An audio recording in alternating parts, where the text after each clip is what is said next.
I can only speak for myself. We cater the flexitarians, in which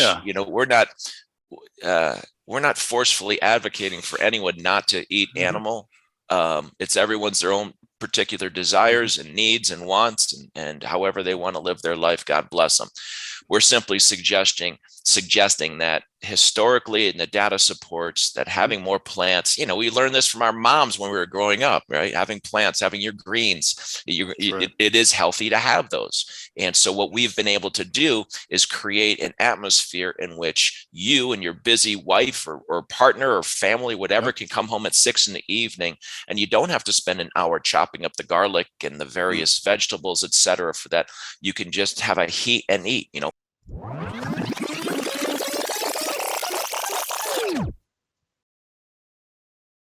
All right, everybody, welcome back to another episode of the Richer Geek.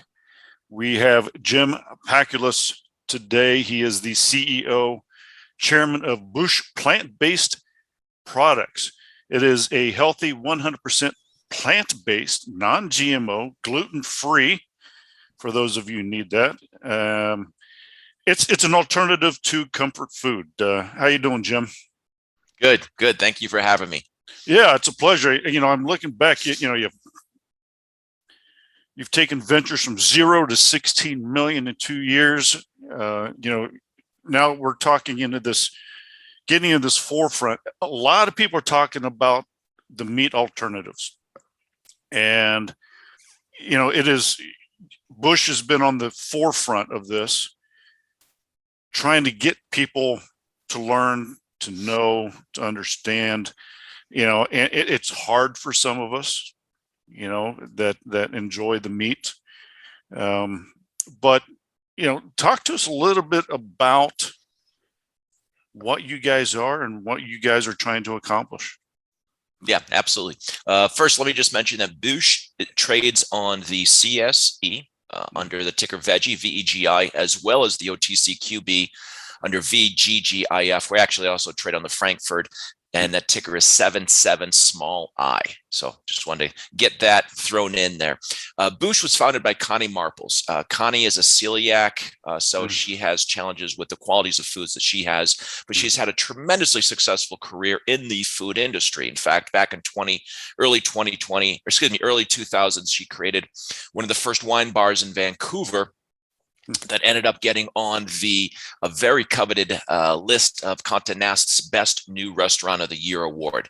So she's been around quality food for a long time. Fast forward to 2017, early 2018, her friends were asking her for recipes that would be health-oriented, plant-based. She decided to take it one step further. She decided to create 6 different frozen, plant-based, non-GMO, gluten-free, heat and eat comfort food meals. She jumped in the Boosh mobile and literally drove around Vancouver selling to the various natural food stores. Did very, very well for herself.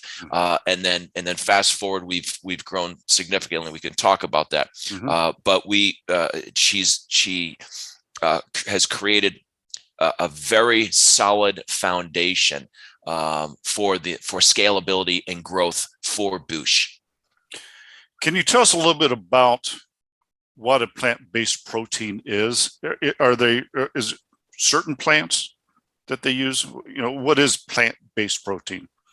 Sure. You can get protein from many different plants. We use a lot of pea protein as an example. Legumes, we use beans as well. Chickpeas is very big in the plant-based protein. So there's a variety of different ways in which you can get your protein.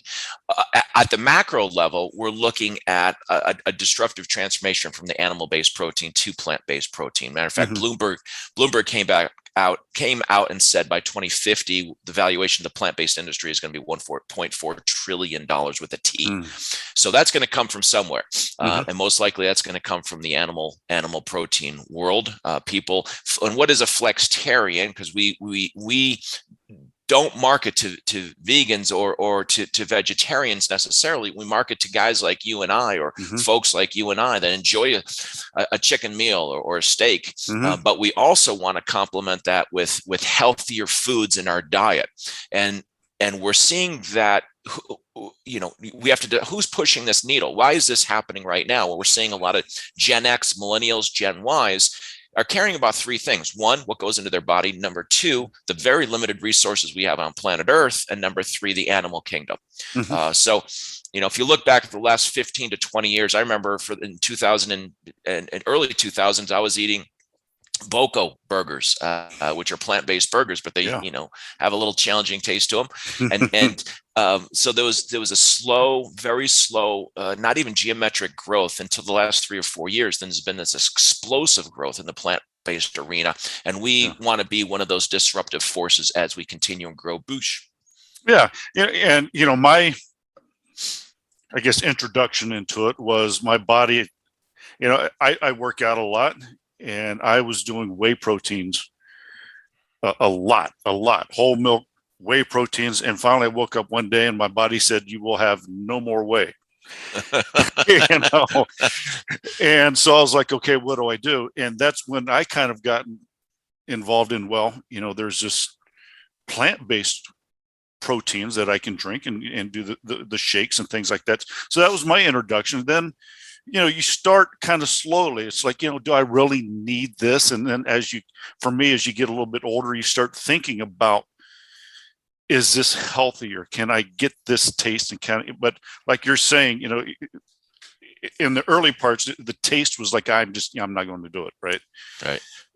So how has, we should talk about with your products. I assume they're in stores, it's refrigerated.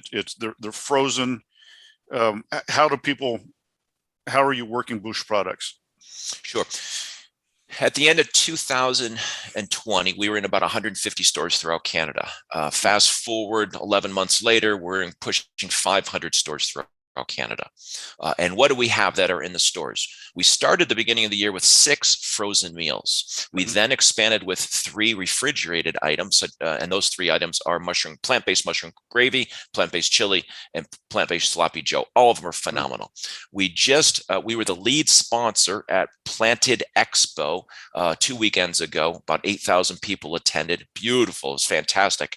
And we introduced our shelf-stable mac and cheese, nacho flavored and better cheddar, which was a huge hit. Absolutely huge hit. It tastes fantastic. So when you take a step back, Michael, you look at the grocery store, there's 4 different main sections: frozen, refrigerated, shelf stable, and then produce. Obviously, we're not going to be in the produce, but we're managing to get our way into the 3 other areas. We've also done 3 acquisitions of plant-based cheese products and plant-based pâtés, which are phenomenal. So we started the year with 6 SKUs. We now are up to 24 SKUs and moving fast, continuing growing in that direction. Are you right now concentrated in, as far as the growth in Canada, what's the aspirations for Boosh? Yeah, worldwide dominance. We've created 5 revenue streams. So revenue stream number 1, organic growth. We just talked about that. Very aggressive pattern. In fact, we've just put together a 5-person sales team in order to go ahead and keep on pushing. There's roughly 15,000 grocery stores in Canada, roughly 42,000 in the United States. So obviously the winds at our back, and we have a lot of room to grow. Number 2, mergers and acquisitions. We've done 3 acquisitions since the beginning of this year. Each of the products differentiate themselves in the marketplace. Very unique plant-based cheeses and pâtés. They complement the main item on the plate, not necessarily are the main item on the plate. And that's the direction we're taking the company. Number 3, expansion in the United States. We hired one of the best food brokers called Thrive about 3 months ago. And we just shipped down a few weeks ago our 16,000 units as our sample units to various, through Thrive, to various grocery stores. And we're starting getting communications from those grocery stores now.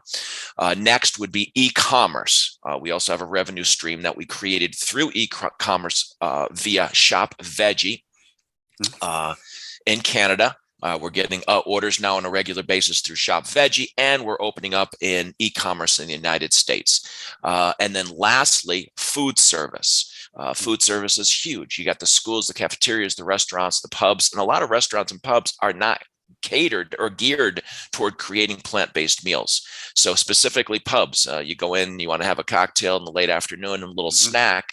The pub in the back is not geared for, non-GMO gluten-free food. So through acquiring them through us, they're able to go ahead and serve their clientele, and it's a win-win for both sides. So those are the 5 revenue streams that we're working on now. Most of them we're just getting started. So I believe we're going to see significant growth in 2022. Very good. Very good. Now, let's take a little step back. Why are plant-based products better for you than meat? From a health standpoint? From a health standpoint, we all know, the easy part of it is butchering of animals, and, the humanitarian part as far as, we've all seen some of the videos and things like that of the farms and everything like that. But when you take, for someone that doesn't know, like me, because I'm a meat person, I love my steak, I love my, whatever. What could you say as far as health reasons why plant-based is better than meat? In some of the plant-based foods, there's the 9 amino acids, and they fulfill all of 9 amino acids that we need in our body. Similar to plant. Number 2, digestion. I'm speaking for me from a digestive standpoint. It takes me a long time. I'm in my, pushing a couple years away from 60. So eating a steak when I was 20 versus eating a steak now is a little bit different, a little bit more challenging, a little bit more digestive. Energy wise, the amount of energy I feel from eating a plant-based meal and then going out and exercising or doing whatever I'm doing, as opposed to an animal-based meat is easier for me to digest. And then you have to also worry about the various chemicals that are going into the feed in which goes into the animal. So unless it's completely organic, then you have these chemicals that you're digesting into your system via the animal that you're just eating. So a couple of reasons off the top of my head. Yeah, well, that's very good. And do you advocate both? Do you advocate 100% switching? What's kind of the balance that, should we all just dive in? What's kind of the play here? Meat maybe once a month, once a week, then plant-based. What's kind of the rule of thumb that we should be looking at as humans? Try it, you'll like it. I can only speak for myself. We cater the flexitarians, in which we're not forcefully advocating for anyone not to eat animal. It's everyone's their own particular desires and needs and wants, and however they want to live their life, God bless them. We're simply suggesting that historically, and the data supports that having more plants, we learned this from our moms when we were growing up, right? Having plants, having your greens, it is healthy to have those. And so what we've been able to do is create an atmosphere in which you and your busy wife or partner or family, whatever, can come home at 6 p.m, and you don't have to spend an hour chopping up the garlic and the various vegetables, etc. For that, you can just have a heat and eat, gluten-free, gluten-free, non-GMO, family-oriented heat and eat meals that are really tasty. You're a decent sized guy. I'm a decent sized guy. You and I could have a shepherd's pie, it made for 2, and we'd be full. We wouldn't need any more. They're that good, with the potatoes and all the vegetables and the gravy, and it's just fantastic. It tastes like, and we also use Beyond Meat crumble. So when you're having a shepherd's pie or a vegan bolognese, it tastes like you're having meat. It's so dang good. So to answer your question in short, no, but what I suggest you do is take your steak and put some of our gravy on top of it. Yeah, there you go. There you go. There you go.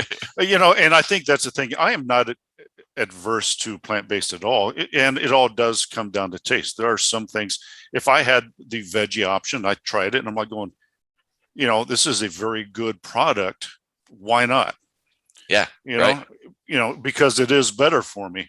And I think that's what it will come down to, is once Bush hits the United States and the different stores, I think I would absolutely try it, because I'm not opposed to it at all. And I think that's most of the people, is like, once, if I were to have some veggie burgers on the grill, didn't tell anyone, and they couldn't tell the difference, I think it's a win-win. And Michael, to complement that, a year and a half ago, 2 years ago, me and my team are agnostic in regards to the industry we go into. We specialize in going in, finding a small privately traded company that we believe we can scale through via the IPO process, and then I have expertise in the public arena. But it isn't like I've been, a vegetarian or a vegan. So I'm learning this as well. And you're exactly right. Once you give it a try, it's like, wow, this is really good. Really good. Yeah, absolutely. Now, let's talk about the cap table. And, it's very interesting. So, I'm kind of over the top of the head, but describe that for us. Yeah, absolutely. So, capitalization table for your listeners or watchers. This is every publicly traded company, or every company actually has their own cap table. Just once you publicly traded, it becomes more of an important, I shouldn't say important, more visible.